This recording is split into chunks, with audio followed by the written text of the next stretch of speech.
nusalli wa nusallimu ala khairil anam nabiyina Muhammadin wa ala alihi wa ashabihi ajma'in, amma ba'd. Jemaah rahimakumullah, alhamdulillah kita kembali berkumpul di tempat yang mulia ini dalam kajian rutin tiap malam Rabu, yang mana sudah sering kita uraikan, kita sampaikan bahwasanya orang-orang yang duduk bermajelis ilmu, maka kehidupannya setiap langkahnya adalah dalam jaminan keampunan Allah.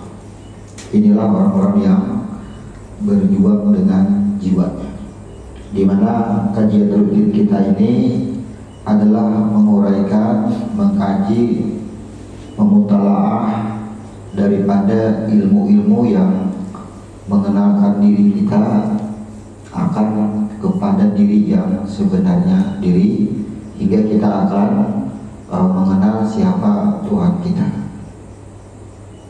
Pada malam hari ini adalah pertemuan pertama setelah Idul Adha, setelah kita melewati 2 bulan libur, 2 minggu libur.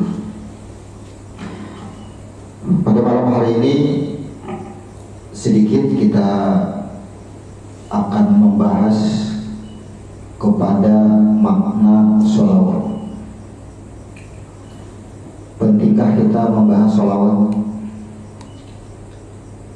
Penting tidak penting, tentunya apapun yang menyangkut tentang suatu bacaan yang diperintahkan dari Allah langsung, yang mana di dalam firman-Nya, a'udzubillahi minasyaitonirrajim, bismillahirrahmanirrahim, innallaha wa malaikatahu yusholluna 'alan nabi.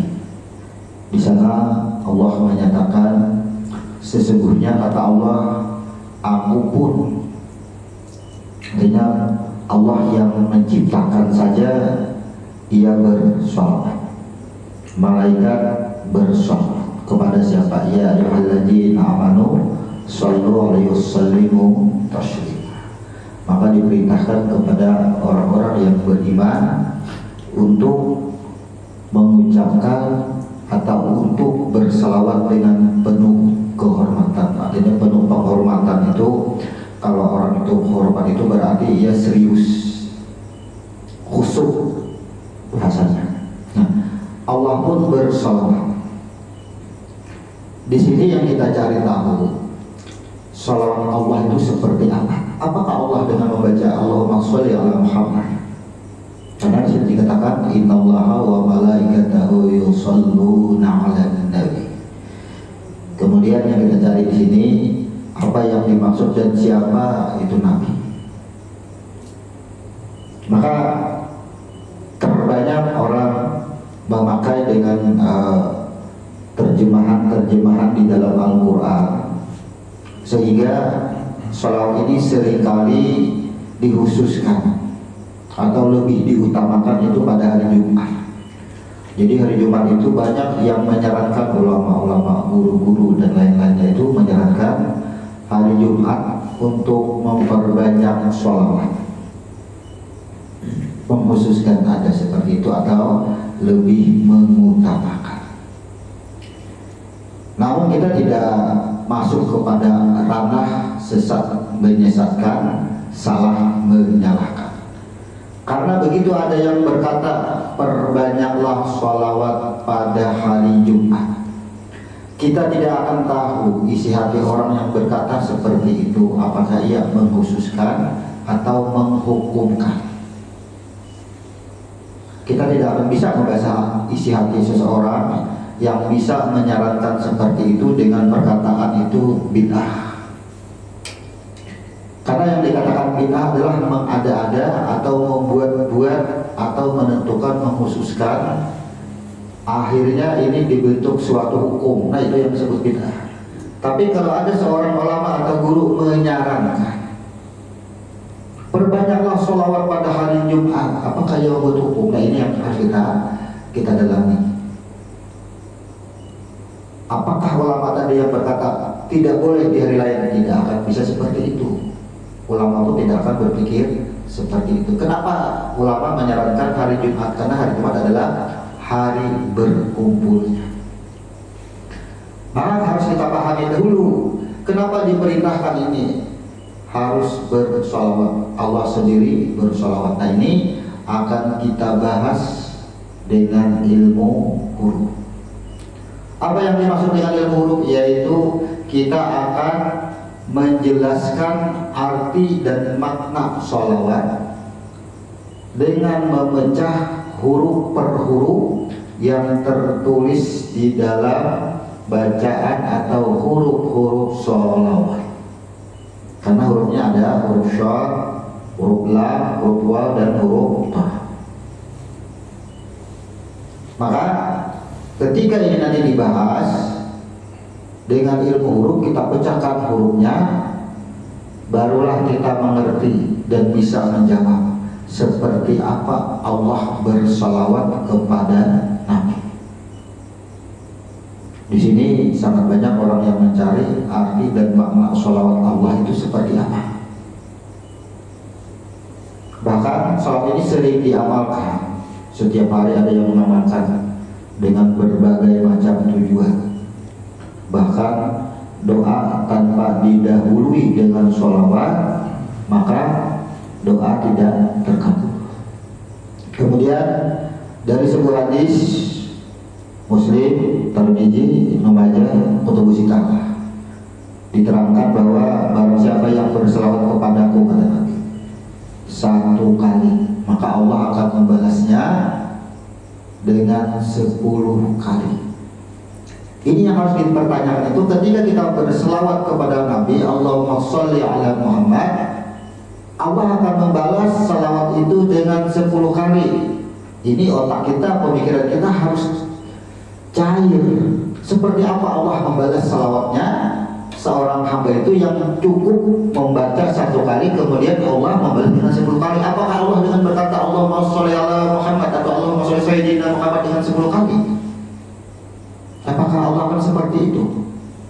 Nah, ini penting kita bahas. Sekarang kita untuk memperpendek durasi waktu kajian kita, mari langsung kita menuju ke papan tulis bagaimana susunan sholawat yang sebenarnya atau asal usul terjadinya sholawat.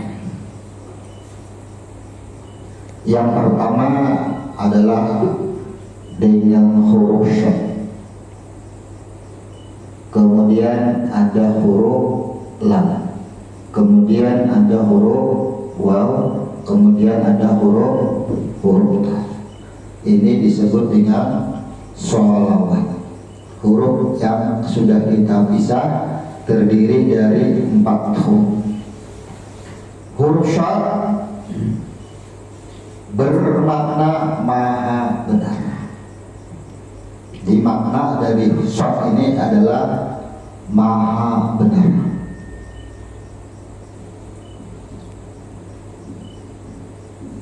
Sering huruf syad ini mendahului pada kalimat setelah qiraah selesai dengan membaca Shadaqallahul Azim. Kemudian lam, apa maksudnya? Maknanya adalah maha halus.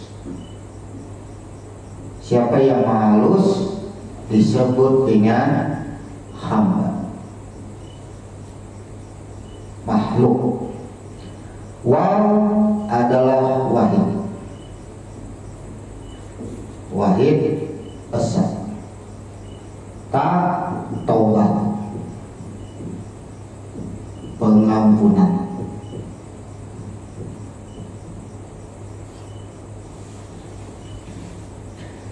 Inilah 4 huruf sholawat yang sudah kita uraikan dengan makna huruf per huruf. Kita ulang, sholawat diawali dengan huruf syad, yaitu bermakna syad, yang tadi adalah maha benar. Nanti kita akan pecahkan kenapa artinya sampai maha benar. Kemudian huruf lam, maha halus. Siapa yang maha halus?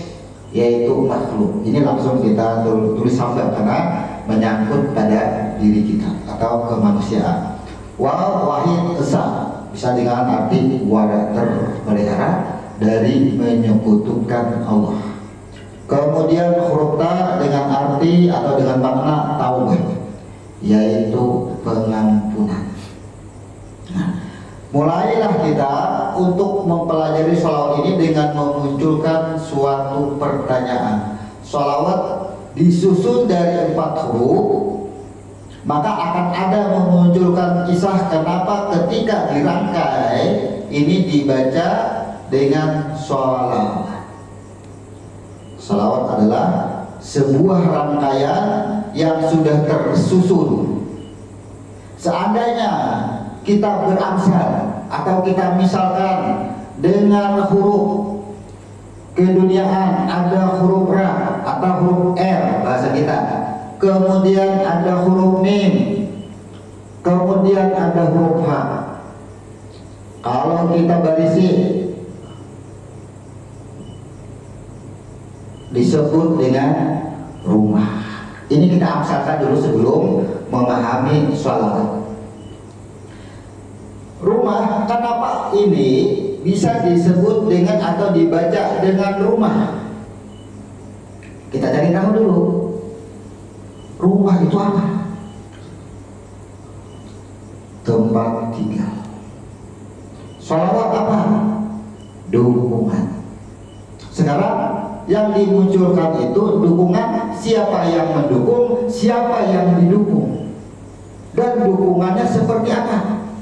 Sekarang kita amsal, rumah tempat tinggal, siapa yang tinggal, siapa yang membuat tempat tinggal, bentuk tempat tinggal seperti apa. Berarti kalau sebuah rumah tersusun daripada huruf ra, mim dan ha atau r, m dan h, ini terdiri daripada susunan tiang, kemudian dinding, kemudian lantai, kemudian atap, ada lagi jendela, ada lagi pintu. Susunan tiang, dinding, lantai, atap, jendela dan pintu inilah disebut rumah. Inilah rumus bagaimana kita bisa mencari kenapa munculnya sholawat sama kenapa munculnya rumah. Karena tersusun daripada tiang, dinding, lantai, atap, jendela dan pintu. Sekarang kita kembali ke sholawatnya. Jadi di dalam sini sholawat ini kan huruf yang terangkai, kemudian kita pisah hurufnya, maka kita akan bisa menemukan awal-awal terjadinya sholawat, sehingga kita akan mengetahui bagaimana sholawatnya Allah dan malaikat kepada hambanya, kepada makhluk, kepada Nabi. Nanti nabinya juga akan kita bahas. Sekarang kita cari tahu dahulu di dalam huruf syad, di dalam huruf syad ini ada huruf apa? Di dalam huruf syad harus kita tahu dulu. Ada huruf shin, ada huruf apa lagi? Ada huruf dal. Ada huruf apa lagi? Ada huruf. Karena kalau kita latinkan syad, ya berarti ada 3 huruf syad. Nah, dari sini turun lagi ke bawah huruf shin. Inilah yang disebut dengan ini huruf tersurat, ini huruf tersirat. Kita tidak akan bisa mengetahui kemunculan huruf syad tanpa mengetahui huruf yang tersirat. Inilah yang disebut dengan ilmu huruf. Kemudian huruf lam ada apa? Yang tersirat, yaitu pada huruf mim. Huruf waw ada? kosong. Huruf ta tidak ada. Ya, di dalam huruf ta tidak ada huruf tersirat. Karena tidak ada yang. Tapi awal-awal kejadian huruf ta adalah karena adanya dua alif. Sekarang kembali kita urut. Huruf syad dengan makna maha benar. Kita munculkan pertanyaan, mana dan kenapa huruf syad dimaknai dengan maha benar? Apa yang benar? Apa yang benar? Lalu kita cari. Huruf syad berasal daripada huruf shin.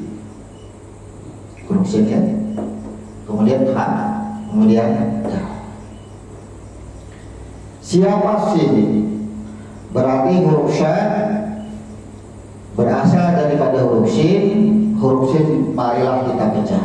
Terdiri daripada 3 alif. Alif pertama ahad, alif kedua Ahmad, alif ketiga Adam. Dari mana? Ketika ingat Al-A'raf ayat 172 itu menceritakan, ketika ingatkah engkau ketika engkau dikeluarkan dari tulang anak cucu Adam, kemudian engkau dimintai persaksian. Berarti kita ini tercipta atau dibikin atau dicipta dari air atau darah yang dikeluarkan dari tulang. Ya, dari tulang maka sudah ada yang disebut dengan tulang sulbi atau tulang belakang, diambil dari situ. Inilah yang disebut dengan ketika Allah ingin dikenal, wa nafakhu fihi min ruhi, ia meniupkan roh yang disebut dengan Ahmad. Kemudian ini berproses. Setelah berproses alam semesta, diciptakanlah Adam yang diambil daripada tanah. Inilah awal-awal daripada huruf sin. Kemudian setelah ini bergabung, inilah yang disebut dengan huruf sin. Ini diri. Ketika huruf sin ini dihembuskan sifat hayun menjadi hayat, hiduplah huruf sin, maka menyandang gelar.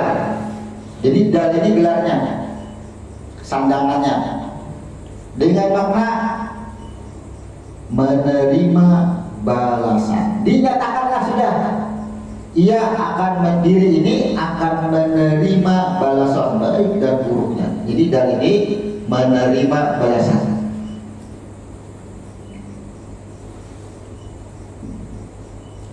Makna daripada dal menerima balasan.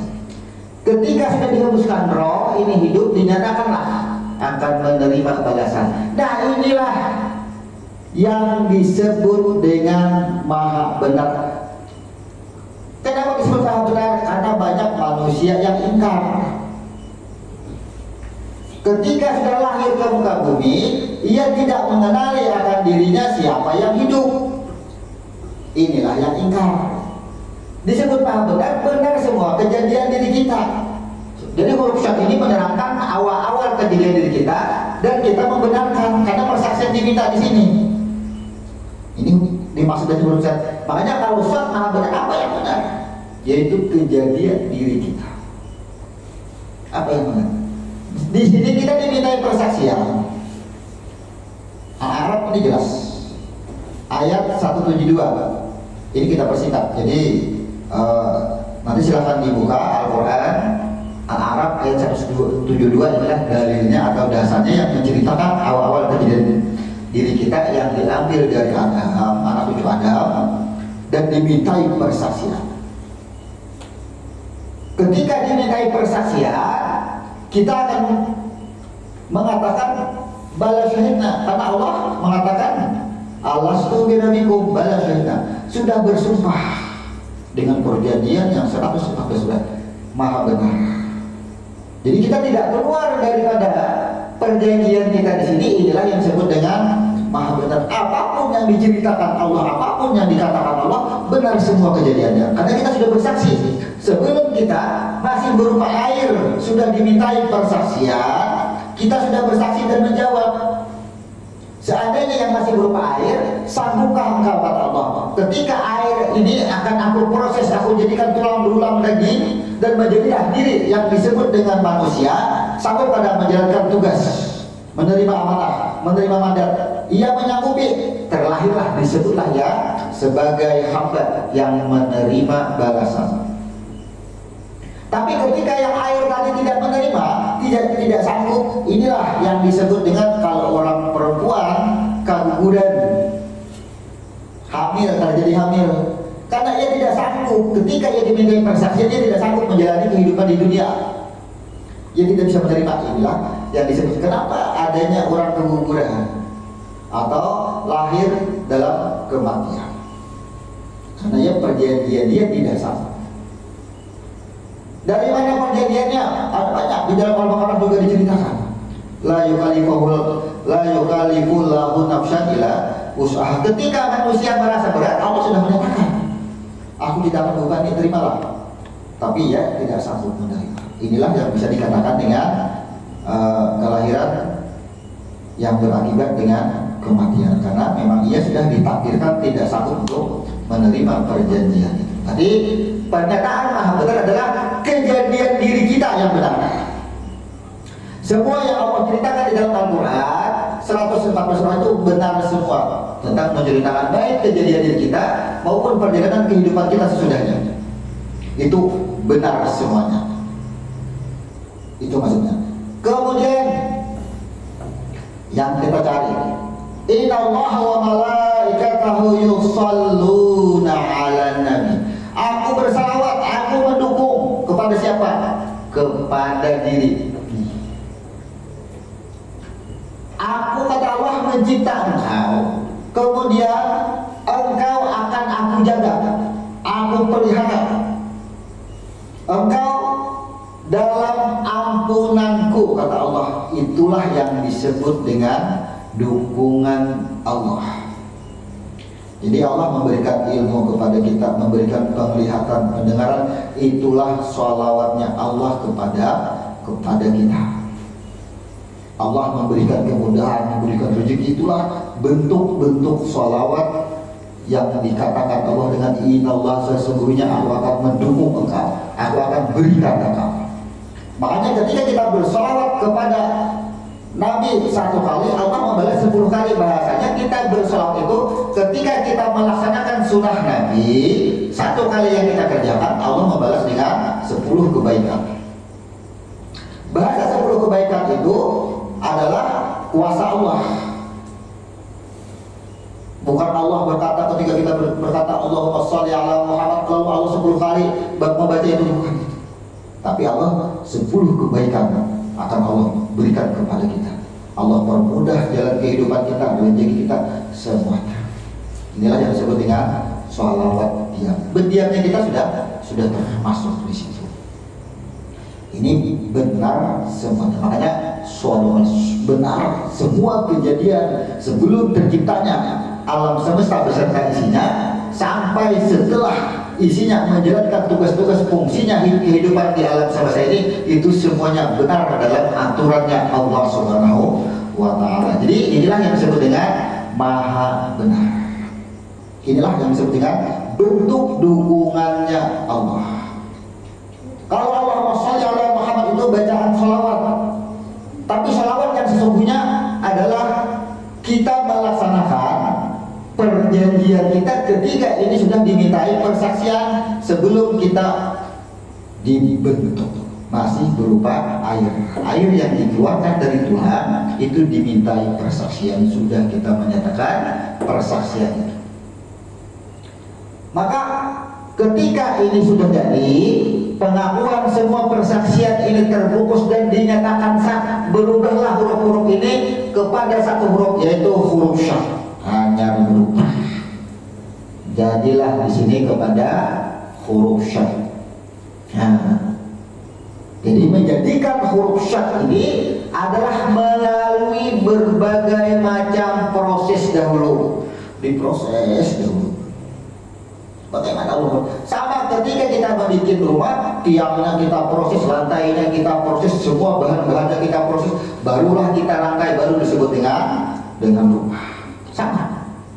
Ini berproses dulu, sempurnakan dulu penciptaan, bentuk dan rupa, semua disempurnakan, barulah.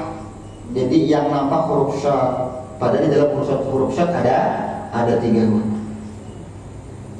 Jangan tertipu kita dengan bentuk yang tampak.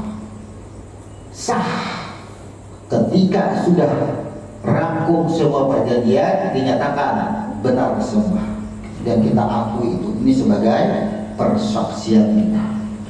Kemudian siapa yang menerima tugas ketika perjanjian ini sudah lengkap semuanya, diambil daripada rohnya, berrohi, barulah ini disandang, dikhususkan kepada yang namanya mahalus, yaitu kepada huruf lam.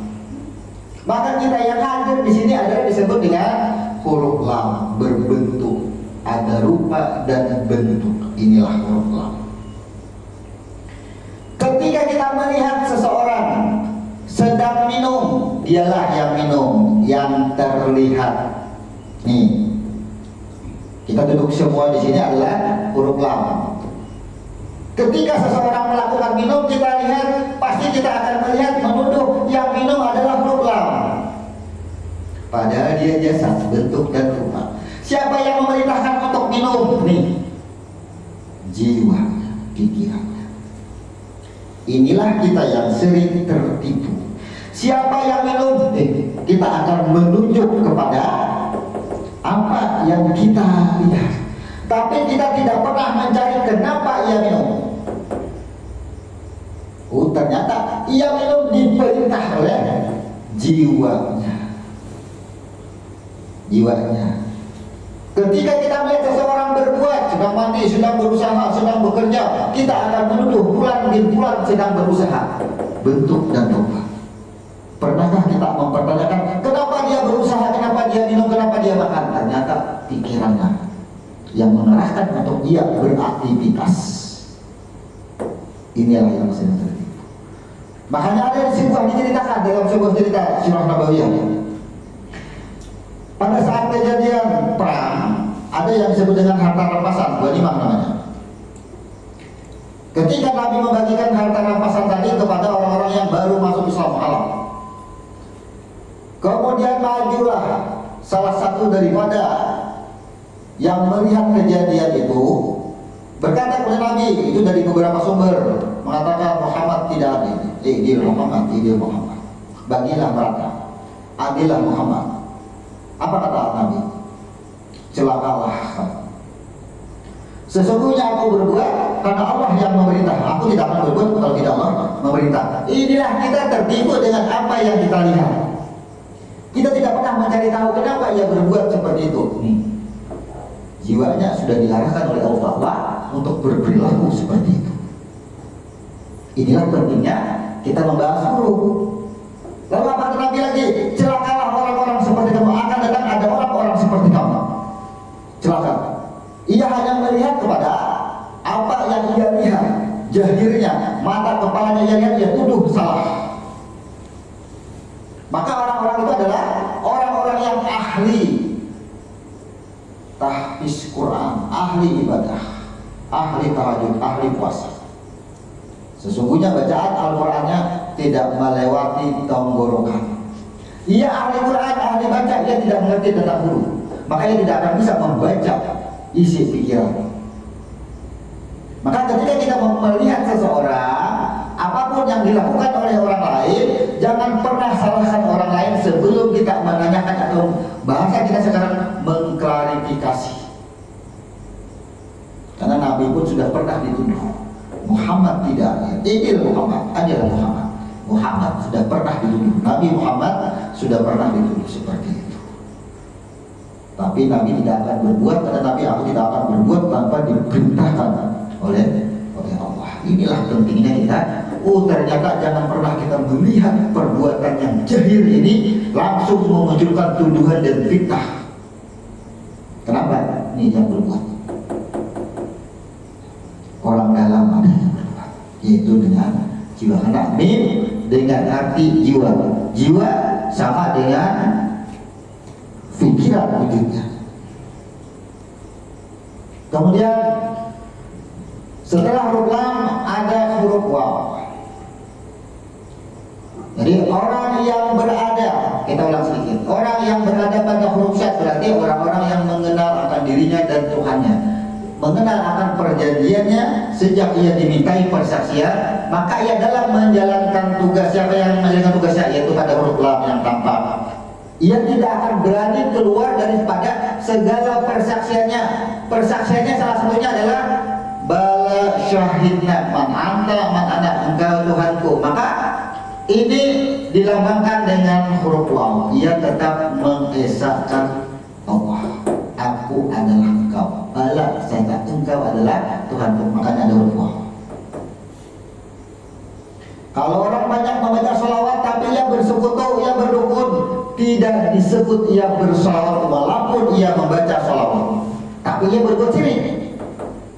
Dan ada huruf waw di sini.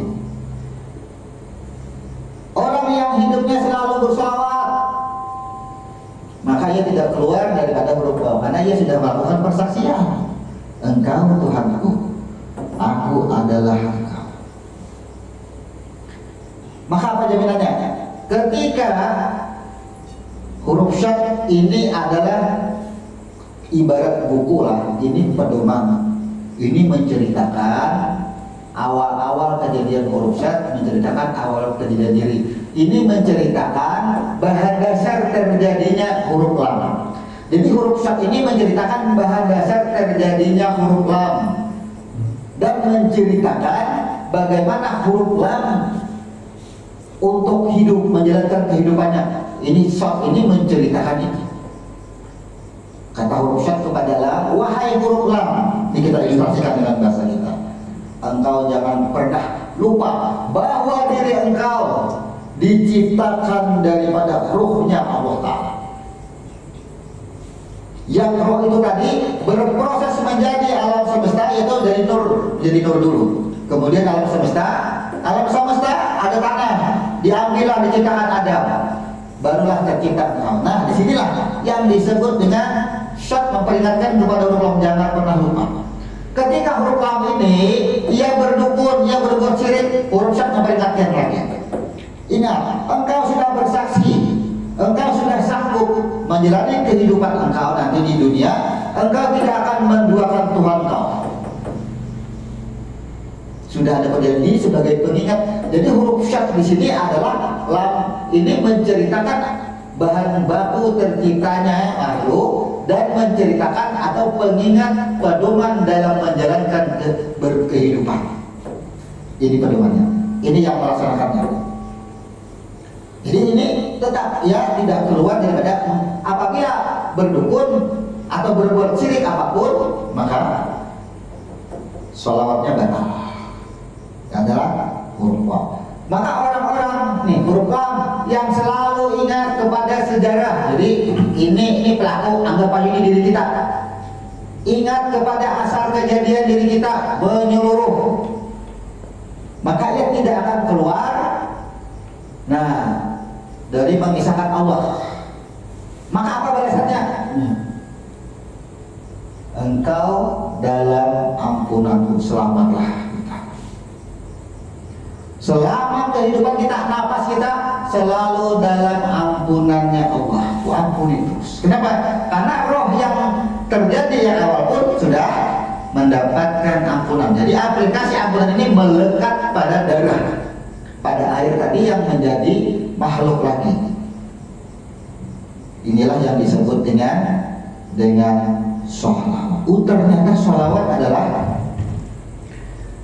yang disebut dengan dukungan dukung mendukung. Dari mana? Sekarang ini hamba.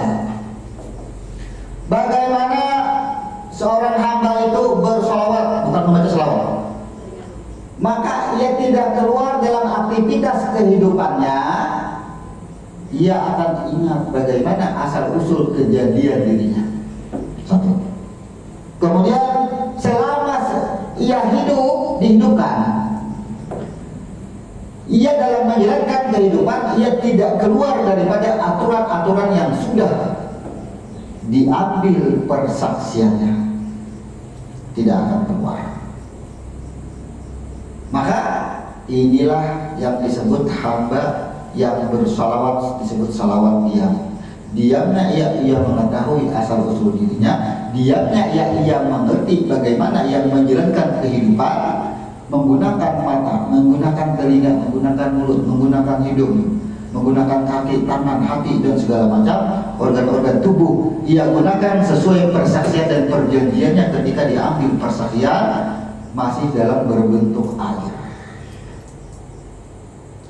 Apabila lepas dari ini, maka salawatnya batal. Banyak orang yang membaca salawat tetapi ia tidak bersalawat, ia tidak paham dengan salawat. Maka ketika kita sudah memahami salawat yang sesungguhnya, ia jalankan semuanya. Inilah yang disebut dengan dukungan atau salawat. Kenapa? Karena ketika ia mengetahui dirinya, ia mendukung bagaimana ketika Allah memberikan wahyu dan ilmu kepadanya, ia jalankan semuanya, mendukung pada Allah. Maka Allah pun akan mendukung apa yang diperlukan oleh hambanya. Inilah yang disebut dengan ketika hamba berselawat kepada aku, kata Nabi, 1 kali Allah akan membalasnya dengan 10 kali. Bahasanya 10 kebaikan. Kalau 1 kali bernapas ia gunakan untuk bersedekah, ini misal kita misalkan sholawat dia, ia seandainya kita bersedekah dengan 1000 perak misal, ya kan? Itu disebut dengan sholawat. Kenapa kita bersedekah? Karena di sini Allah sudah menetapkan, ketika engkau nanti hidup di dunia, engkau aku berikan rezeki, jangan lupakan sedekah. Ada infak, ada zakat, semuanya. Kemudian dia hidup dan dia bersedekah, bukankah dia sudah berselawat? Ketika ia 1 kali bersedekah, apa balasan Allah? Allah akan membalaskan dengan 10 kali lipat kebaikan. Misalnya 1000 bisa jadi 10.000, misal, ya kan? Tapi kita tidak tahu bagaimana cara Allah membalas selawat itu. Bisa Allah bukakan semua pintu-pintu rezeki, bisa Allah mudahkan segala urusannya. Itulah balasan Allah ketika seorang hamba 1 kali berselawat kepada Nabi, maka akan Allah balas dengan 10 kali. Itulah salawat Allah kepada hambanya, kepada Nabi. Salawat kita melakukan segala perbuatan amal kita sesuai dengan perjanjian kita. Inilah salawat kita. Kalau kita baca salawatnya, itu sama dengan ketika kita melihat nasi, kita suap. Antara membaca dan makna salawatnya kita jalankan semuanya. Itu yang terhebat, itu yang paling bagus. Yang disayangkan, mengamalkan bacaan salawat tapi tidak memahami arti salawat. Berarti salawat adalah kembali kepada asal usul penciptaan makhluk atau diri kita. Kemudian di dalam salawat, karena ada sebuah ayat yang menerangkan wasta'inu bis-sabri was-shalah. Kemudian innallaha ma'as-sabirin. Sesungguhnya orang yang sabar itu adalah orang-orang yang dekat. Aku bersama engkau, Allah bersama orang-orang yang sabar. Kalau orang-orang sabar, ia berada di sini, ia tahu akan kejadian dirinya, ya sudah dipastikan Allah bersama engkau, karena ia pun sudah masuk ke dalam kerangka asal-usul kejadian dirinya. Karena ia kembali kepada huruf syad. Sabar itu kan ini hurufnya. Kemudian wasta'inu bis-sabri was-shalah. Kalau menemukan masalah, nih ingat, apabila menemukan masalah kembalilah kepada sabar. Kenapa tidak langsung sholat? Tidak diperintahkan ketika kita bertemu masalah langsung sholat, tapi sabar dahulu. Kalau kita bertemu dengan sesuatu yang dianggap masalah, Allah memerintahkan temuilah sabar. Kenapa? Ketika kita menemui sabar, ada huruf syad. Ketika kita bertemu dengan huruf syad, ternyata kita tahu siapa diri kita yang sebenarnya, siapa masalah. inilah masalah tuntas. Kenapa? Karena wasta'inu bisabri tadi mengatakan kembali ke sini, nah, kembali ke asal. Ingat kejadian diri engkau, ujar Tuhan dahulu, siapa engkau itu? Kenapa ada masalah? Sesungguhnya tidak ada masalah, kata Allah. Jangan risau dengan masalah. Kenapa? Karena sebelum kita diadakan. Makanya setelah Al-Fatihah, Al-Baqarah, la yukallifullahu nafsan illa wus'aha. Kata Allah, ingatlah perjanjian kan sudah kupadahi, aku berikan nasihat, aku berikan wanti-wanti, jangan takut dengan masalah apapun di kehidupan engkau nanti, karena aku memberikan ujian tidak melebihi daripada batas kemampuan engkau. Kenapa kita takut dengan masalah? Inilah yang disebut dengan wasta'inu bis-sabri was-shalah. Kalau dari sudah Allah memberikan tadi, tidak melebihi batas kemampuan, karena Allah tahu kemampuan kita. Sebenarnya masalah itu tidak akan pernah ada. Kita contohkan, kalau orang ada mengidap penyakit gula, diabetes, ia akan menuduh gula yang mengakibatkan. Sudah pasti. Padahal bukan gula yang mengakibatkan. Tapi kenapa? Organ tubuh kita ini tidak bisa mengolah gula tadi menjadi karbohidrat. Sama, ketika jiwa kita ini tidak bisa menerima dan mengolah apa yang kita dengar, apa yang kita lihat, apa yang kita perbuat, inilah yang menimbulkan masalah. Berarti siapa yang menciptakan masalah?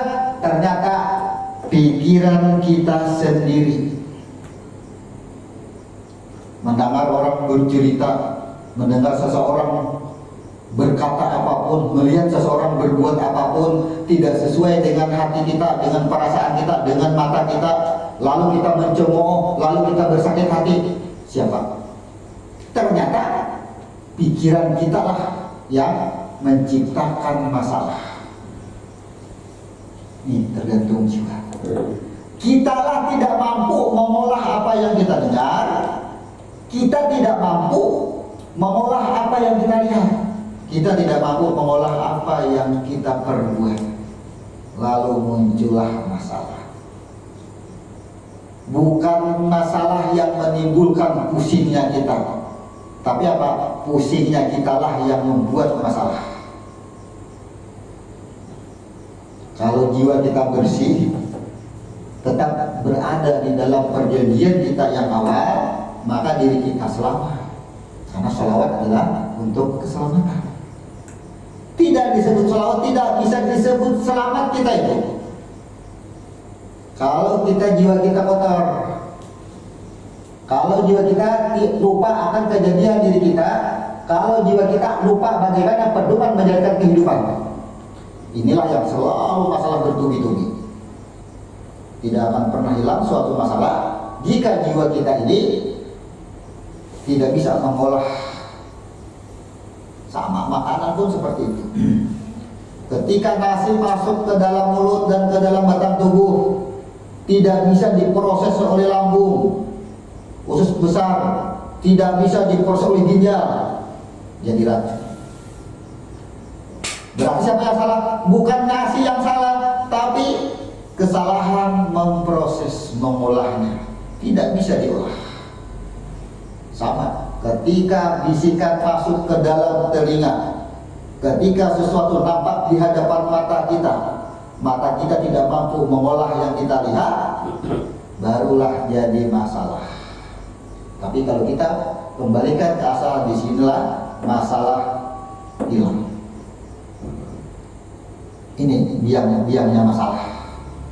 Makanya wasta'inu bisabri, setiap kita mendengar dan menemukan sesuatu, ketika kita lihat, ketika kita dengar, kita tidak bisa menyaring. Bersabarlah itu rasanya. Jangan langsung mengatakan oh sesat, oh bid'ah, engkau salah, engkau bodoh. Jangan langsung, tapi kembalilah kepada wasabri, kembali kepada ruksat, kembali kepada asal usul kejadian dari engkau, kembalilah kepada bagaimana pedoman menjalankan hidup. Nah, ini kembali pada sabar. Setelah itu Ayat berlanjut dengan wassalam. Setelah engkau kembali ke sini maka engkau adalah disebut dengan sholat. Setiap orang yang kembali kepada huruf syad, ia akan disebut dengan sholat, bertemu aku. Orang yang tidak sabar tidak akan bertemu dengan Tuhan, karena awalnya ini ia mengenal pada diri, barulah disebut dengan sholat. Wasta'inu bisabri wasyalah, barulah yang disebut dengan sholat, diperintahkan situ. Apa bedanya sholat dengan sholawat? Sama aja hurufnya. Coba lihat, ada huruf syad, ada huruf lam, ada huruf ain, ada huruf ha atau ta marbutah. Ingat, ini lam alif, ini lam, ini alif. Kita bisa dulu untuk memahami. Sholat tetap bermakna maha benar. Kenapa? Wasabri wassalah, bertahan pada huruf syad. Kemudian tetap ada huruf lam, ya. Orang yang sholat setelah ia kembali kepada huruf syad wasabri, setelah ia bersabar, baru ia bertemu dengan aku. Dinyatakan bertemu. Di mana bertemunya? Nah, orang yang sabar, ia kembali kepada proses kejadian dirinya, baru ia bertemu aku, kata Tuhan, baru ia bisa menemui aku. Di mana bertemunya? Nih, bertahan dulu pada huruf syad, ya. Ia akui bahwa dirinya hamba, anaknya lam, ya. Tapi huruf lam ini harus sadar bahwa ia hamba yang diciptakan. Siapa yang menciptakan? Nih, ada huruf alif. Alif, lam, lam, ha. Alif adalah af'al siapa? Af'alnya dia.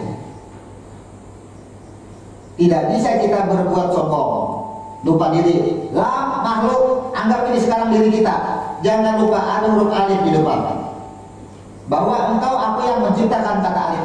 Makanya berubahlah lam ini menjadi bentuknya lam alif. Setiap lam alif ini adalah disebut dengan kalimat ma'rifah, kalimat yang meniadakan. Makanya ini dengan arti tiada.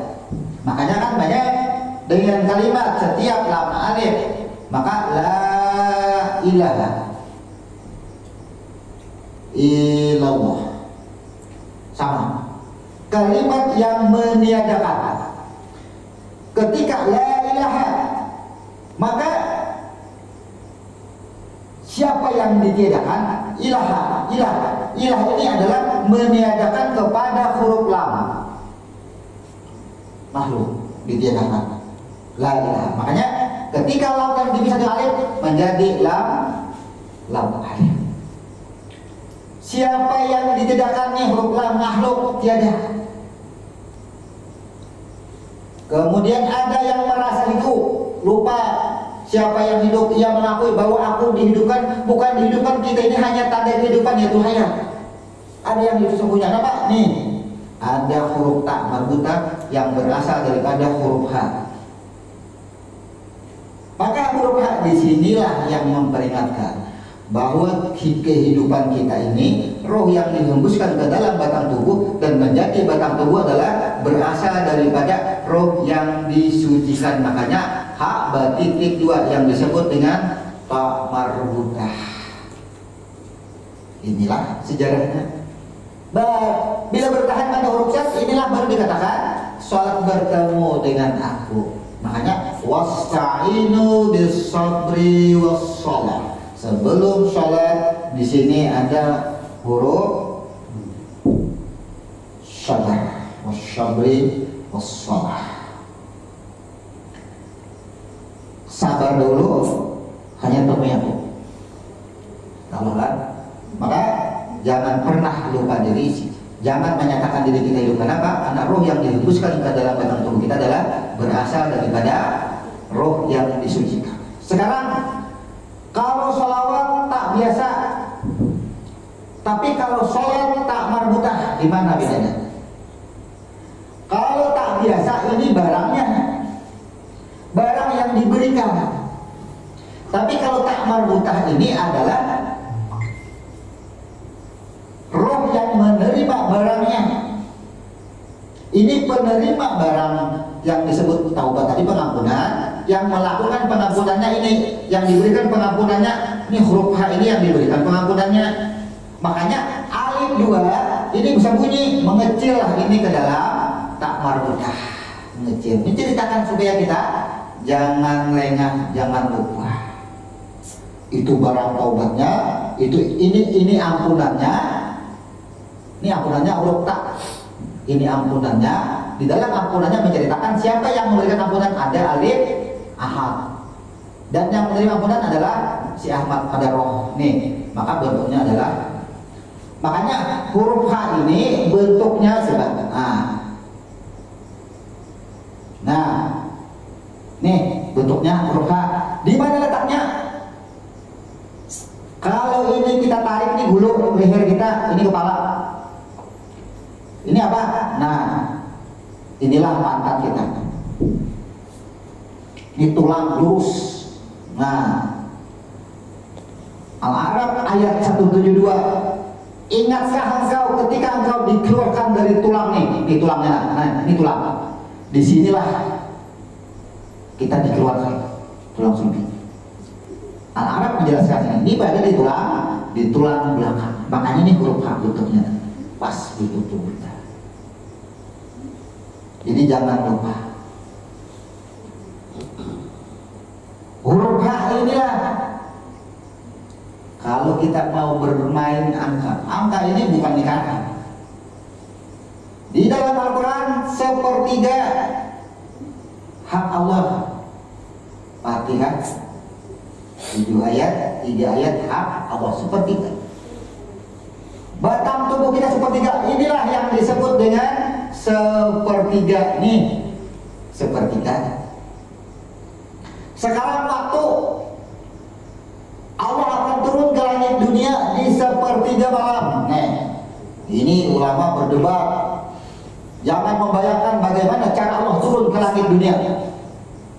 Berdebat, kita keluar dari perdebatan. Kita kembali kepada makna huruf. Kata-kata 1/3, apapun 1/3. Semuanya 1/3. Kita memiliki harta 1/3 hak Allah. Kita memiliki waktu 7 hari 1/3 punya Allah. 1/3 punya Allah. Kita memiliki 1 hari 24 jam 1/3-nya punya Allah. Kalau waktu 24 jam, maka dari jam 3 hingga subuh, inilah waktuku, itu akunku ya Tuhan. Maka orang-orang yang berada di waktu sini, Allah akan angkat derajatnya. Aku kabulkan, kata Allah, permintaannya. Bukan Allah yang turun dengan bahasa kita tafsirkan, kita pikirkan dengan macam-macam. Jangan dipikirkan lagi itu Allah. Bagaimana Allah jangan pernah memikirkan apapun. Yang kita bicarakan 1/3 malam itu adalah hak Allah. Kalau kita berada pada hak Allah, apa yang tidak bisa Allah kabulkan, kita berada di waktunya. Itu maksudnya. Kata-kata 1/3. Batang tubuh kita 1/3 ya. Kembalikan. Jangan pernah diakui. Mana nih? Kehidupan inilah roh yang dihembuskan ke dalam batang tubuh. Itu hak aku. Jangan diakui kau hidup. Jangan si hayat mengaku hayun. Karena hayat adalah tanda daripada adanya hayun. Adanya yang hidup. Nih, kembalikanlah kehidupan ini sesungguhnya. 1/3 waktu. Ingat. Bukan yang dikatakan Allah turun. Bahasa turun tadi artinya 1/3 memang hak Allah. Al-Fatihah 3 ayat punya Allah. Jangan diakui yang 3 ayat itu punya Allah, itu hak Allah. Ayat 4 dan seterusnya itu bagi siapa yang menyerahkan, kata Allah, barang siapa yang menyerahkan 3 ayat ini kepadaku, Alhamdulillahirabbil alamin arrahmanir rahim maliki yaumiddin, serahkan kepada Allah, maka ayat berikutnya kewajibanku untuk memberikan kepadanya. Serahkan dulu, jangan diakui. Alhamdulillahirabbil alamin. Merasa senang kita, ketika kita dipuji kita senang, mengambil hak Allah kita sudah. Ar-Rahmanir Rahim, berbangga dengan kasih sayang, menyayangi, disayangi, berbangga akan itu, mengambil hak Allah. Malik Yaumiddin, merasa kita yang berkuasa, merasa kita memiliki, merasa menjadi raja, kita mengambil hak Allah. Maka ayat 4 dan seterusnya tidak akan Allah kabulkan itu. Ketika kita kembalikan ayat 3, kembalikan kepada Allah 1/3 Al-Fatihah, Allah akan kabulkan, Allah berikan semuanya. Dari ayat 4 permohonan seorang hamba sampai ayat 7 Allah berikan semua. Dari mana dalilnya? Dari mana dasarnya? Inama amruhu iza arada sayat ayyakula lahu kun fayakun. Barang siapa yang menyerahkan urusannya, barang siapa yang menyerahkan kehendaknya. Di mana kehendaknya? Bukankah ketika roh yang dikeluarkan yang berupa air tadi daripada tulang itu adalah kehidupan? Itu ada iradah mengalir di situ. Innama amru iza arada. Di sana kalimat iza, bukan ini. Innama amru iza, pasti barang siapa yang menyerahkan iradah kehendaknya kepada kata Allah, sifat iradah yang mengalir pada roh diserahkan langsung kepada Allah, kembalikan kepada Sang Pencipta. Kata-kata iza itu pasti apa? Ayyakula lahu kun fayakun. Aku adakan semua kebutuhannya dan aku jadikan semua daripada segala kebutuhannya. Aku cukupkan semuanya. Ini maksudnya ayyakula lahu kun fayakun. Tapi syaratnya apa? Kembalikan dahulu sifat iradah tadi kepada. Jangan pernah kita mengakui, jangan pernah kita merasa senang ketika dipuji, jangan pernah merasa sakit hati ketika dicaci. Jangan pernah merasa kitalah yang paling menyayangi dan disayangi, dikasihi semuanya. Jangan pernah merasa berkuasa. Itu sudah tanda kita mengembalikan iradah. Innama amruhu iza arada. Sudah kembali di semuanya. Maka orang-orang yang berada di sini semuanya, inilah yang disebut dengan shalawat. Jadi diamnya kita paham dengan diri kita, inilah yang disebut sholawat. Walaupun tidak membaca sholawat, ketika kita membaca sholawat maka kita hafal. Seiring kita baca sholawatnya, pekerjaan afal kita pun, baik afal mata maupun afal telinga dan mulut, tangan dan kaki, sesuai apa yang kita baca di dalam sholawat tadi, bersesuaian semua. Kenapa? Belum tentu orang yang membaca sholawat ia bersolawat, tapi orang yang diam paham akan kejadian dirinya, paham akan pedoman kehidupannya, ia disebut bersalawat. Membaca sholawat dan bersalawat beda, dibedakan. Orang yang membaca sholawat belum tentu bersolawat, tapi orang yang bersolawat paham akan dirinya, sudah pasti ia membaca sholawat. Jadi kata-kata innallaha wa malaikatahu, sesungguhnya kata Allah, aku pun mendukung. Sesungguhnya. Maka engkau yang aku ciptakan itu, bagaimana ketika engkau berikan amanah semuanya, engkau kerjakan, itulah sholawat engkau. Sama ketika kita membuat rumah, kata ampun rumah, pemilik rumah akan berkata kepada rumah, siapa yang menciptakan rumah? Pasti pemilik rumah. Muncul dibahas, bukan pemilik rumah yang menciptakan, tapi tukang. Tukang tidak akan bisa membuat rumah kalau tidak diperintahkan oleh pemilik rumah. Maka di sini punya rumah, pemilik rumah, aku akan merawat rumah ini. Bahasa Tuhan ketuhanan sama dengan aku pun bersalawat, aku akan memelihara rumah. Itu bentuk daripada salawatnya pemilik rumah kepada rumahnya. Bentuk rumah bersalawat kepada tuan rumahnya seperti apa? Memberikan perlindungan. Kan menaungi sesuai gunanya, ya, sesuai penggunaannya. Tiang sebagai tiang, dinding sebagai dinding, lantai sebagai lantai, sesuai kapasitasnya, pintu dan jendela. Inilah dukungan rumah kepada pemilik rumah. Kalau pintunya kadang bisa dibuka, berarti kadang mendukung kepada pemilik rumah. Sama. Artinya bagian-bagian dari rumah ini yang menjalankan fungsinya masing-masing sesuai yang sudah dikehendaki oleh pemilik rumah. Pemilik rumah memasang pintu supaya apa? Pintu buat keluar masuk bisa buka tutup. Tapi kalau pintunya tidak bisa dibuka dan ditutup, maka ia tidak bisa menjalankan tugas sebagai pintu. Tidak bersalah. Kalau kita amsal, kalau kita buat sebuah permisalan. Inilah makna sholawat. Karena sholawat ini kalau diamalkan dahsyat, dibaca saja dahsyat. Apalagi kalau kita paham dengan sholawat, memahami akan diri, rasakan hasilnya bagaimana sholawat Allah kepada kita. Allah akan permudah semua. Bayangkan hanya kita satu berselawat kepada Allah, kepada Nabi, Allah 10 kali berselawat kepada kita. Bayangkan, kalau kita paham dengan diri kita, bisakah kita dihitung? Kita bisa dihitung. Diamnya kita mengerti akan selawat, bisakah malaikat mencatat? Tidak bisa.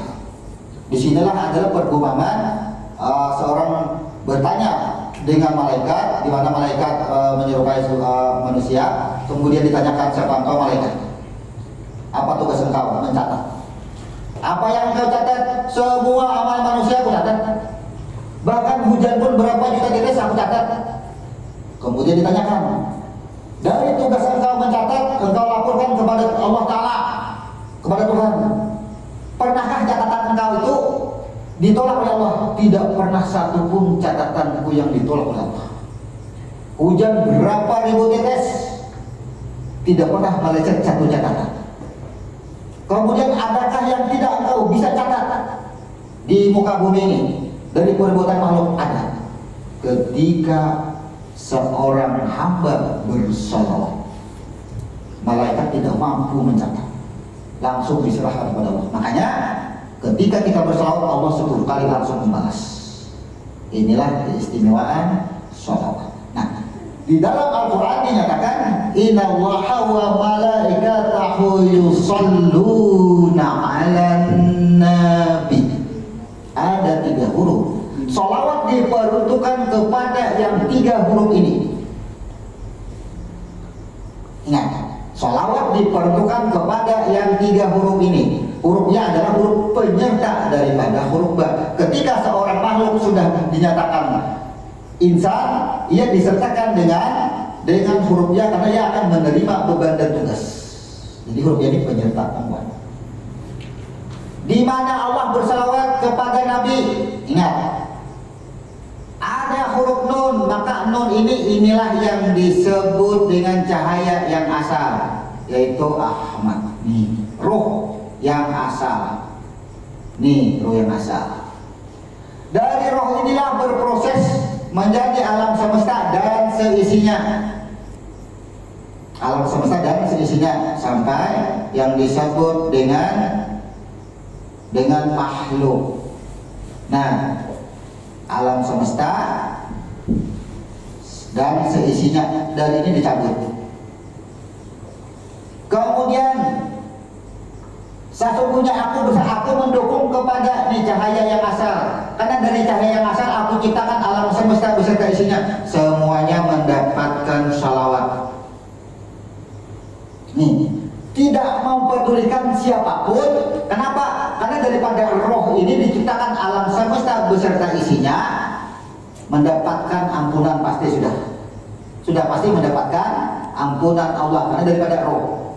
Kemudian syarat yang kedua, selama ia berada atau tidak keluar di dalam persaksiannya. Ini syaratnya. Semua alam semesta beserta isinya kuampuni kata Allah, selama tidak keluar dari persaksian. Karena semua yang bersaksi dinyatakan makhluk.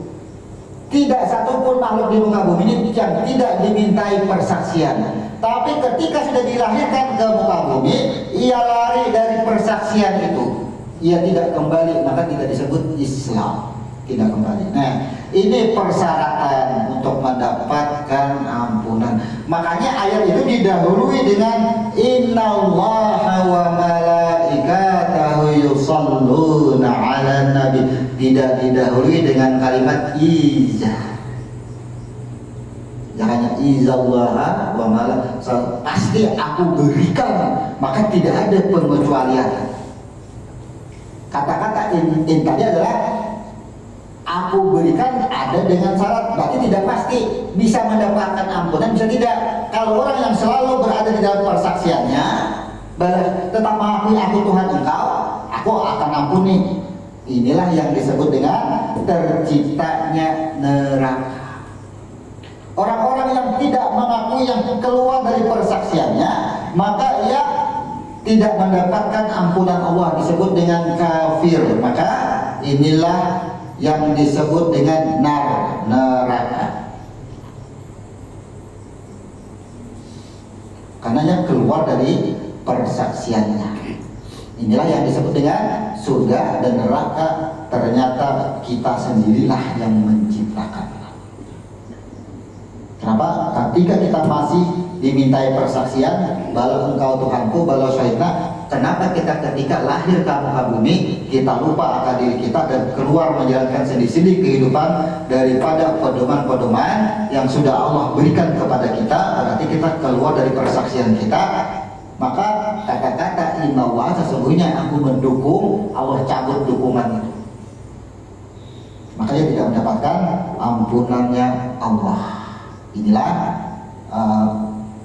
syarat-syarat orang yang bersalawat itu. Sesungguhnya jangan pernah ia keluar dari persaksian yang awal kepada Nabi, kepada roh yang asal. Orang ketika membaca salawat kepada Nabi disebutkanlah kepada Nabi Muhammad. Di sini ayat itu kan innallaha wa malaikatahu yusholluna 'alan nabi, bertahan dulu. Jadi Allah itu berselawat kepada roh yang awal yang dijadikan alam semesta beserta isinya.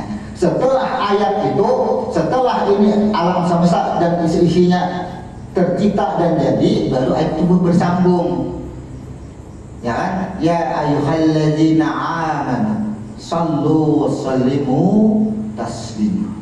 Ya ayyuhalladzina amanu sallu wassallimu. Ya ayyuhalladzina amanu sallu alaihi wasallimu taslima. Jadi diperintahkanlah kepada orang-orang yang beriman untuk bersalawat kepada Muhammad. Kenapa? Karena apa? Karena lambang daripada roh yang dihembuskan yang pertama ini ada pada diri Muhammad. Lambang. Indonesia lambangnya burung Garuda. Ya, kalau negeri burung Garuda Indonesia aja. Jadinya menghormati kepada burung Garudanya di situ, lambangnya itu melambangkan dia menghormati kepada Indonesianya sama. Lambang lambang orang Islam adalah mimha minal Muhammad. Ketika ia berselawat kepada Nabi Muhammad, maka ia telah berselawat kepada Nabi roh yang asal. Bolak-balik jadinya sama. Makanya kan diperintahkan ya ayyuhalladzina amanu shallu alaihi wa sallimu taslima. Makanya diperintahkan dengan itu. Inilah sesungguhnya bagaimana kita memahami makna sholawat dengan ilmu. Jadi kita amalkan sholawat, apakah itu dengan bacaan, apakah dengan diamnya kita. Maka setiap orang yang bersholawat, yang dengan diam, kita tidak bisa menjustis dia tidak bersholawat. Kalau ia tidak memahami ini, barulah dikatakan ia membaca sholawat tapi tidak bersholawat. Tapi ketika ia memahami makna sholawat yang sesungguhnya, diamnya dia adalah bentuknya sudah sholat. Ia tidak akan bisa berkata kasar. Dia diam. Kenapa? Karena dia tidak mau mengeluarkan kata-kata kasar. Itu sudah bentuk sholawat sudah itu. Inilah penjelasan kita pada malam hari ini, mengupas sedikit rahasia di dalam sholawat. Ini rahasia di dalam sholawat yang kita kupas dengan makna huruf per hurufnya. Seperti biasa, sebelum kajian ini kita tutup, kita buka dengan ruang waktu atau ruang bebas dengan tanya jawab.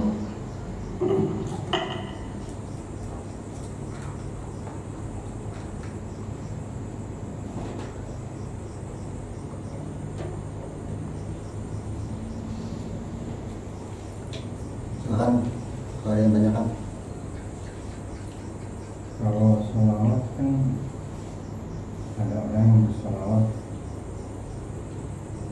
yang berteriak, nah, tapi masuk memaknai apa enggak melanggar peraturan, misalnya kan Muhammad misalnya, tapi dia mengetahui bahwa dia mengembalikan. Bagaimana cara mengamalkan bacaan salawat? atau bagaimana cara mengucapkan sholawat. Sekarang berbagai macam cara yang kita perhatikan, yang kita tonton, yang kita lihat, yang kita dengar. Ada yang membaca sholawat dengan lirih, Allahumma sholli ala Muhammad. Kemudian ada yang dengan berteriak Allahumma sholli ala Muhammad, Allahumma sholli ala Sayyidina Muhammad. Ya, ada kan? Banyak. Itu adalah sikap hukum mereka. Terlepas daripada tahu atau tidak tahu daripada makna sholawat, maka bagaimana kaitannya ketika seseorang tadi memahami akan sholawat yang sesungguhnya, kemudian ia membaca sholawat dengan berteriak. Ada yang seperti itu kan? Banyak orang-orang yang membaca sholawat itu dengan berteriak. Maka apa yang ia ketahui tentang makna sholawat, dengan caranya dia tidak menggugurkan atau menghilangkan makna di dalam sholawat. Di sana janji Allah, ketika seorang hamba bersolawat kepada Nabi 1 kali, Allah membalasnya 10 kali. Ketika ia bersolawat dengan berteriak, tidak menghilangkan makna daripada sholawat walaupun ia sudah mengembalikan. Yang jadi masalah itu kan, apakah Allah akan membalas 10 kali? Kenapa? Karena ia dengan berteriak. Allah akan terima sholawatnya, apakah akan dapat balasan? Nah, disitulah. Jadi kita tidak berani berandai sesuatu yang pelanggaran daripada sikap hukum. Maka di dalam pekerjaan apapun, baik kehidupan di dunia maupun di akhirat, ada pedoman-pedoman bagaimana kita bersolawat dengan adab. Adab itu kan boleh berteriak karena sifatnya memanggil. Sholawat pun boleh berteriak. Kenapa? Karena orang yang diperingatkan untuk bersolawat sedang berada di kejauhan. Allahumma sholli ala Muhammad, ketika ia menyeru untuk orang banyak sedangkan orang banyak berada di kejauhan semuanya, dia pakai mic, maka teriakannya dia adalah bentuk daripada untuk memperdengarkan suara sholawatnya kepada Nabi. Makanya kita tidak bisa menjustis Nabi. Tapi kalau ia berada duduk sendirian atau berdua di musola ini, bisa ia berteriak sholawat. Jadi ternyata bacaan sholawat itu kita pandang dan kita lihat pada kondisi saat ia membaca. Kan ada orang bersolawat, ketika ia Allahumma sholli ala Muhammad, dia dengan berteriak karena orang banyak di ujung-ujung. Jadi teriakan dia lah untuk mengajak. Tapi kalau sudah di ruangan yang tertutup ia berteriak, nah itulah.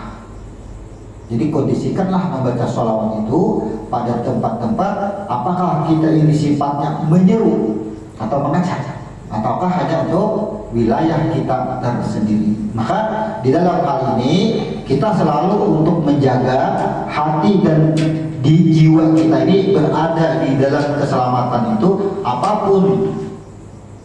Di saat sekarang ini banyaknya cara-cara umat Islam itu mengamalkan sesuatu dengan caranya masing-masing, itu adalah bagian daripada menguji jiwa kita. Jangan pernah apa yang kita lihat dan dengar tadi justru akan merusak jiwa kita. Ketika orang berbuat salah sesuai hukum, kita mengetahui hukumnya ini salah, kemudian jiwa kita rusak, terganggu, maka kitalah yang rusak. Itulah yang disebut tadi, ternyata jiwa kita tidak bisa mengolah apa yang kita dengar, apa yang kita lihat. Kemudian ini akan dibenturkan lagi. Bukankah ada sesuatu yang kita dengar dan kita lihat, kalau kita diam, maka kita dianggap subhat karena tidak menegur, memberikan teguran. Ya, nah sekarang ini, kalau di zaman Nabi itu kan teguran zaman itu pun menjadi permusuhan, itu pun menjadi akibat. Sekarang memberikan yang tidak bersifat teguran pun sekarang menjadi permusuhan, menjadi mudarat. Ceramah isinya bertentangan dengan paham yang lain, menimbulkan celaan-celaan dan makian-makian. Tidak sadarkah kita setiap apa yang kita dengar dan kita lihat bertentangan dengan jiwa kita, menurut kita, walaupun hukumnya tahu, tapi tidak mengharuskan memunculkan celaan dan makian. Jadi sikap kita, sikap hukum kita apapun, tetap pelihara jiwa kita, tetap kita bersalawat. Seandainya ia berteriak dengan membaca salawat, apabila ini sifatnya untuk menyeru, maka kita masuklah ke dalam seruan itu, karena kita diseru, karena kita diajak. Tapi kalau kita dalam amalan di dalam ruang yang tertutup, ya tidak mungkin terlaksana itu. Jadi tinggal kita bagaimana kita bijaksana. Kemudian karena di dalam hal bijaksana ini kita juga memperhatikan kondisi jiwa kita ini ingin tetap berada pada yang disebutkan dengan mutmainah. Jadi kita tidak ingin sesuatu yang kita dengar ini kita tidak bisa mengolah, memprosesnya. Gitu. Jadi kalau secara hukum, orang-orang yang berteriak dalam hal apapun, karena ini sebutlah nama-nama Allah itu dengan sebutlah dengan nama Allah itu dengan merendahkan suara. Sebutlah apapun nama itu dengan merendahkan suara. Tapi ada yang sifatnya menyeru. Di dalam seruan itu ada tersebut nama-nama Allah. Jadi disitulah kita bisa membedakan. Karena azan sifatnya mengajak dan menyeru, wajib dinyarikan. Kemudian sholawat ini sifatnya adalah menyeru. Ada yang juga mengamalkan untuk lingkungan. Jadi kita perhatikan bagaimana orang cara bersalawat. Semisal turun pengantin, ada juga kan ini kan, dimulai Allahumma sholli ala Muhammad, teriakan itu tidak melampaui batas. Karena jabaran suara yang keluar itu hanya melingkupi kawasan di daerah situ. Itu sifatnya seruan, ajakan. Jadi menurut ini sikap hukum namanya, bukan hukum. Sikap hukum kita. Jadi kita ini akhirnya menjadi tetap jiwa-jiwa yang berada di dalam kemanapun, menjadi tetap jiwa yang tenang, tidak akan merasa benar sendiri, tidak. Pelihara semuanya kita. Ada lagi yang lain? Di dalam tak marbutah ada huruf H ya. Ya. Nah, H itu yang menerima pengampunan. Yang menerima roh. Berarti pelakunya ini ya. Pelaku penerima ampunan. Iya, pelaku penerima ampunan. Terus bedanya dengan huruf lam yang maha halus hamba tadi apa? Nah, perbedaan H itu adalah hayat, berasal daripada hayat. Berarti itu roh, itu yang berasal daripada air yang dari tulang itu dicabut, kemudian berproses menjadilah lam, disebutlah makhluk. Kalau hayunnya. Iya, hayatnya. Dari lam itu tidak akan ada tanpa huruf H. Tidak akan ada. Dan lam itu tidak akan hidup tanpa huruf H juga. Itu maksudnya. Jadi H ini berproses menjadi batang tubuh dan berproses menjadi kehidupan. Tuhan bedanya. Kenapa ada titik dua?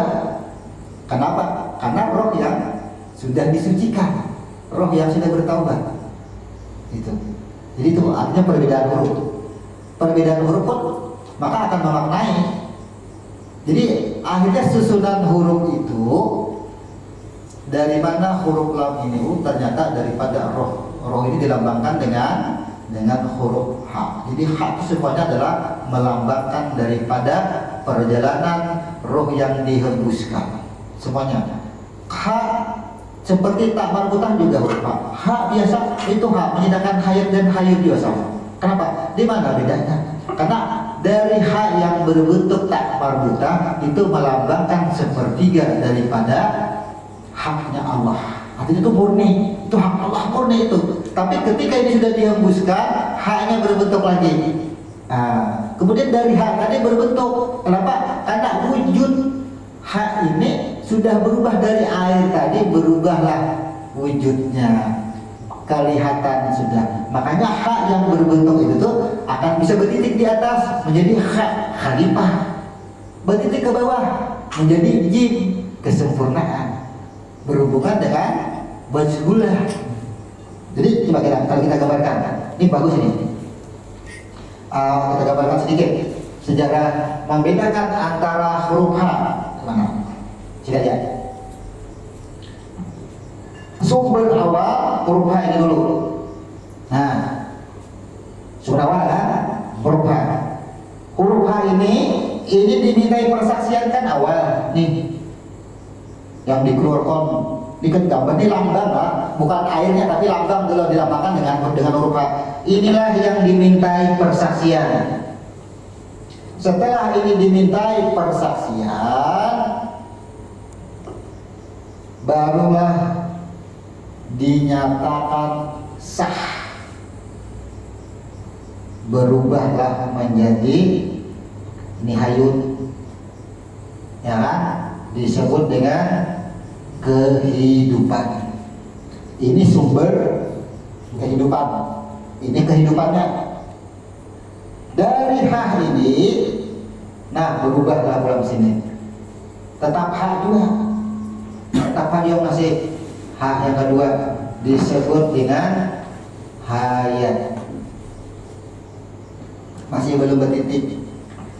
Tanda kehidupan, tanda adanya hayun, ini menandakan adanya hayun. Sumber hayunnya adalah nih sumbernya.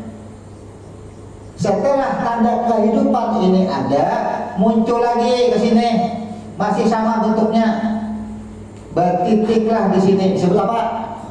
Khalifah, sudah menyandang tugas, sudah menyandang amanah. Ya, karena sudah khalifah dinyatakan. Maka kalau ketika sudah menyandang khalifah, ada lagi bertitik pulang sini, disebut dengan jim. Ada pada huruf wajh pula. Iya kuntum ila sholat faksilu wujuhakum. Semua khalifah adalah tanda kehidupan. Semua khalifah berasal daripada hayat yang sama, daripada hayat, berasal sama daripada aku. Semua khalifah sama asalnya daripada aku semua. Semua khalifah adalah identitasku. Semua khalifah adalah identitasku. Dari mana identitasku? Walillahil masyriq wal maghrib. Ya kan? Fa aina ma tuwallu fasyama wajhullah. Nah, sempurna semuanya. Ini urutan huruf. Carinya bagaimana mempelajari huruf bisa tahu ini asal kejadiannya urutan huruf. Dari H ini menjadi H dan hayun, kemudian dimunculkan tandanya, kemudian berubah menjadi huruf H, disebut dengan khalifah, sudah menyandang tugas. Semua khalifah adalah identitas, semua makhluk adalah identitas. Itu maksudnya. Nah, jadi ini sejarah huruf.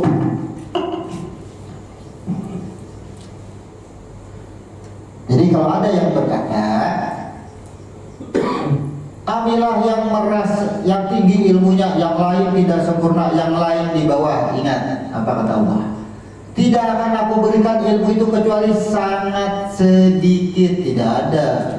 Jangan pernah merasa ilmu paling tinggi di muka bumi ini. Kenapa? Tidak aku berikan ilmu itu kecuali sangat sedikit. Jangan pernah. Yang lain tidak sempurna, belum tentu. Mungkin mereka menuju kepada kesempurnaan. Hati-hati, kita masih berproses hidup. Jadi jangan pernah kalau kita merasa tinggi ilmu, hati-hati. Jangan pernah, kita selalu akan merasa kurang. Karena Allah sudah menyatakan sehebat apapun kita mengajar ilmu tetap kecuali sangat sedikit. Silahkan kalau masih ada pertanyaan. Tidak ada ilmu yang sempurna. Yang sempurna itu mungkin kejadian. Tidak ada ilmu yang sempurna. Kenapa dikatakan bahasanya sempurna, ilmu yang sempurna? Karena sampai ke yang lahat pun masih dituntut, dimintai. Yang sempurna itu adalah kejadian diri. Afalnya Allah itu yang sempurna. Semuanya sempurna. Manusia kan ada yang sempurnanya. Kenapa? karena masih dimintai pertanggungjawaban. Kalau sempurna, Allah tidak meminta lagi pertanggungjawaban karena sudah sempurna. Tidak ada yang sempurna, karena kita masih berproses.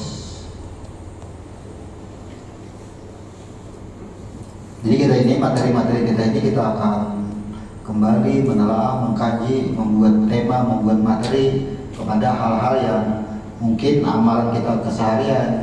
Jadi atau sesuatu yang bisa menuntaskan daripada segala permasalahan kita. Dari ilmu huruf ini ternyata kita lebih bisa membuat suatu resep menjadi obat batin, obat rohani kita. Semisal kita selalu dipusingkan dengan suatu urusan dunia, ternyata Allah sudah berpesan di situ. Ternyata jiwa kita inilah yang membuat masalah, bukan masalah yang datang kepada kita. Bukan jiwa kita sendiri yang membuat masalah. Kita tidak bisa melihat sesuatu itu kita proses, kita olah. Kita tidak bisa melihat sesuatu yang kita dengar, mengolahnya. Inilah masalah bertubi-tubi. Itu yang jadi masalahnya. Ada lagi? Kalau maha halus tadi itu hamba lah. Ini maha halus itu sebenarnya apa? Itu ciptaan maksudnya. Ciptaan. Ya, lam itu menandakan ciptaan.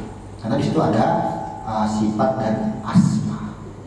Jadi lam itu lam sebenarnya ciptaan. Di sini langsung kita tulis hamba karena kita membicarakan tentang hamba diri kita, karena salawat itu. Nah, berkaitan dengan salawat ini kan tadi terlepas dari sifat, ini ada berbagai macam jenis salawat. Ada salawat nuriyah, ada juriyat, atau salawat Jibril, misalnya kan? Ya. Itu satu. Yang kedua, dalam redaksi hadis Bukhari, ketika ditanyakan kaifan nusolli ilaika fi sholat, ya kan, Allahumma sholli ala Muhammad falatu sayyid, ya. Tanpa ada kata sayyid. Nah, kalau kita melihat matan dari hadis Bukhari ini kan, Bukhari ini terkenal dengan kecermatannya atau ketelitiannya, sehingga di situ tidak tertulis kata sayyid, ya kan? Apakah lupa, apakah Bukhari itu menguasai ini kan, apa segala macam, dan rasanya tidak mungkin, karena setiap beliau mau menggerakkan pena pun itu sudah harus bertemu dengan Tuhan dulu, sholat 2 rakaat dulu kan, sebelum menggoreskan penanya ini, mencatat itu tadi. Nah, konsekuensinya dalam segi hukum itu kayak apa? Kalau bagi kita kan sudah biasa. Di dalam bahasa sholawat ini ada berbagai macam muncul, macam-macam sholawat. Ada sholawat Jibril. Kita kembalikan kepada arti sholawat. Sholawat dengan arti dukungan. Berarti kalau diberi judul sholawat Jibril, berarti kita mendukung Jibril. Kan? Tugas Jibril itu apa? Menyampaikan wahyu. Ketika kita mengerjakan segala perintahnya, itu sudah termasuk mendukung Jibril sudah. Ya, Jibril yang menyampaikan kepada Nabi Muhammad, kita kerjakan, sudah mendukung Jibril. Tapi kalau bacaan salawatnya diperuntukkan khusus untuk Jibril, berarti itu adalah sesuatu yang dibuat. Nah, sesuatu yang dibuat. Nah, untuk konteksnya itu. Artinya dia mengkhususkan untuk Jibril. Anggap aja ya mendukung dia. Rasa penghormatan dan terima kasih mungkin kepada malaikat Jibril. Kemudian salawat nuriyah. Nah, kembali kepada hurufnya lagi. Nur, ya, pengikut. Ia bersalawat kepada asal usul kejadian dirinya, akhirnya kan salawat nuriyah. Salawat nuriyah. Memang salawatnya macam-macam, macam-macam bentuknya, banyak lah. Berarti itu pengkhususan mereka.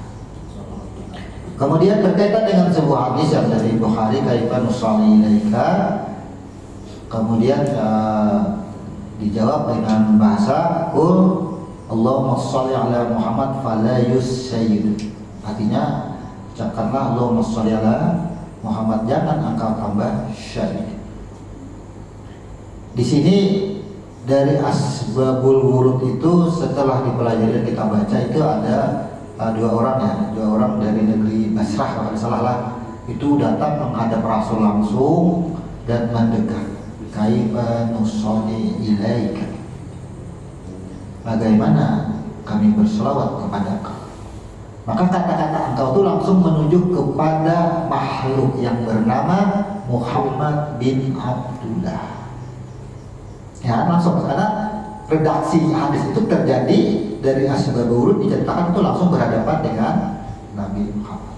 Kemudian ada redaksi yang lain, kaifa nusolli ilaika bis shalah, bagaimana kami mengucapkan sholawat kepada engkau di dalam sholat kami.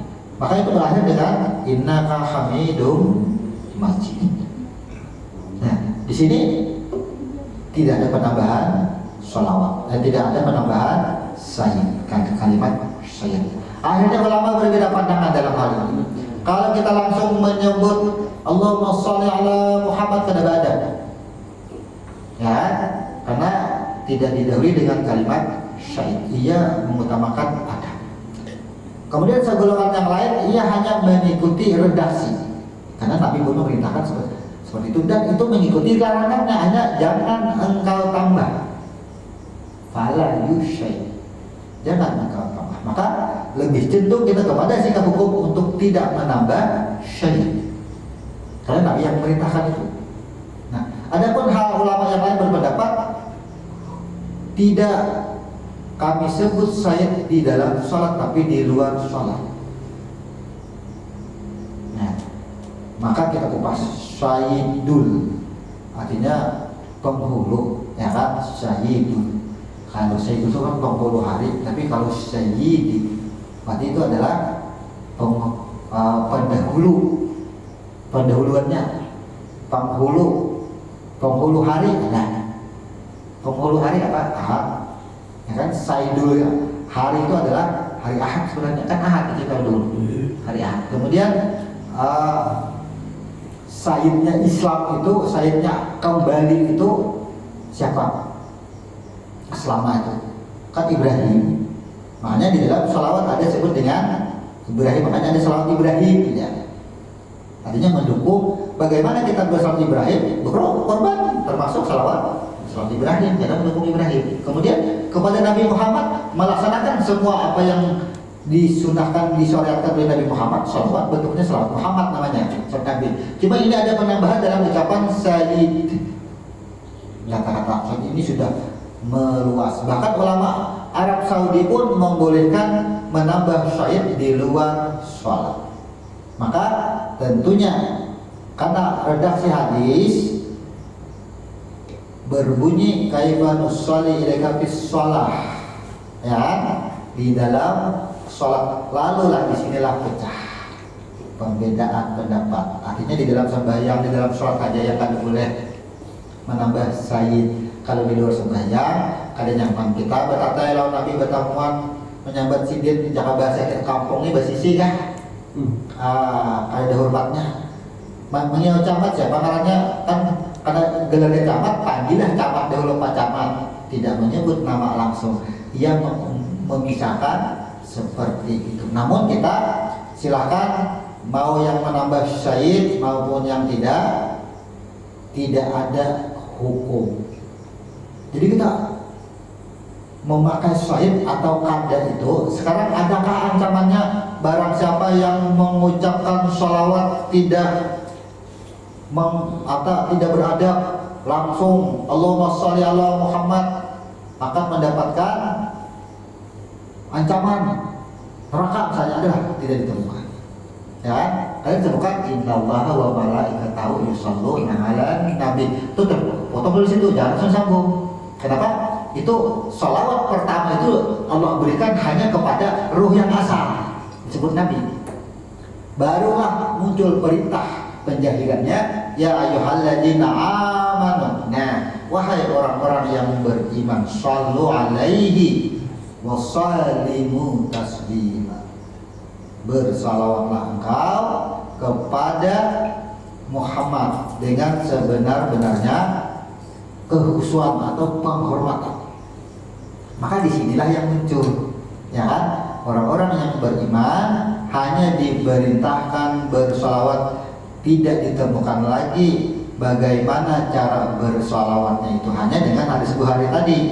Cuma kan redaksi tadi kan bisolah ada ujungnya. Inilah yang menjadi perbedaan paham para ulama. Jadi jangan takutan hendak bertambah syahid kalau apa aja. Kenapa? Kada ada larangan. Tidak ada masalah adab. Bukan mendapat Allah bukan nama. Jadi masalah adab itu jangan dikaitkan ketika kita menghadap camat dan raja. Jadi Nabi itu kawan jangan diumpamakan juga sebagai camat atau anu. Kalau sudah Nabi, karena salawat itu sudah kepada ruh yang asal. Jadi yang menggunakan syahid silakan. Selama hadis tadi ketika ini sudah ditentukan fala yusyahidi, maka jangan kau tambah syahid. Tapi ketika di luar ada ini perbedaan pandangan, dia akan memegang bunyi redaksi tadi itu kan di dalam sholat, tidak ditanyakan bagaimana di luar sholat, ya. Nah muncullah di situ. Lalu sebagian ulama yang lain membolehkan syahid sebagai adab. Jadi untuk sikap hukum kita untuk tidak memakai syahid baik di luar sholat maupun di dalam sholat, karena tidak ada ancaman yang meninggalkan kalimat syahid, tidak ada ancaman itu. Kita pegang Quran, apabila hadis itu banyak perbedaan pahamnya, kembalikan pada Al-Quran. Karena perintahnya disuruh berselawat dalam artian bukan membaca sholawatnya, tapi dukungannya, makna sholawat yang sebenarnya. Walaupun kita Allah Muhammad, tapi tidak paham dengan sholawat, tetap lapas juga. Walaupun Allahumma sholli ala Sayyidina Muhammad tidak memahami makna sholawatnya, masih berbuat syirik, bukan orang-orang yang berselawat golongannya, lapas juga. Jadi pahami dulu makna sholawatnya, itu yang benar-benar berselawat. Akhirnya daripada kita membaca antara syahid dan tidak ini menjadi bahasa, diamnya kita mengerti akan diri kita sudah berselawat sudah. Ya, tanpa membaca itulah selawat diri karena itu kadang kita lapas lagi selawat diri itu sudah. Ada lagi? Jadi kita mulai untuk kajian ke depannya ini, karena sudah berjalan ini beberapa tahun kajian rutin kita ini. Kita boleh masing-masing mencari judul, boleh masing-masing mencari materi.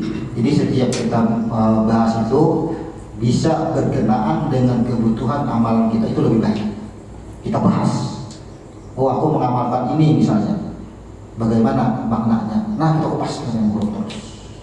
Jadi ketika kita bahas dengan ilmu huruf, maka kita akan lebih mudah mengamalkannya dan lebih mudah cepat paham.